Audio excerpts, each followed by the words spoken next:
Во куќа во Тетово во близина на православните гробишта, во водата која ја полнеле од чешмата забележале црви. Како што кажува собственикот, ова не им се случува првпат. Јутро од сабајле станем сат од 3 или во 4. Кај чешмата полним му вода на сабајле, после плане нема.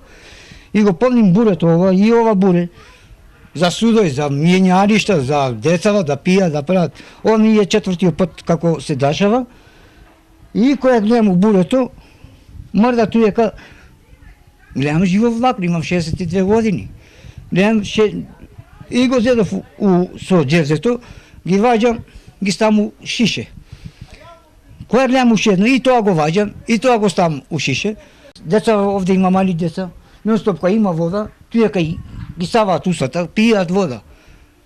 А може и да пијат и да ми се деше нешто.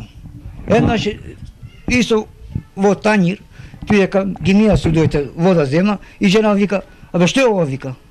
Го зедо вода, го фрлив надвор. Вода немам. На сабајле станем у 3-4 сат полним и више, утре више вода. Цел ден вака, без вода сме. Според првичната информација од Заводот за здравствена заштита Тетово, станува збор за така наречено коњско влакно, паразит кој се појавува во нехлорирана вода.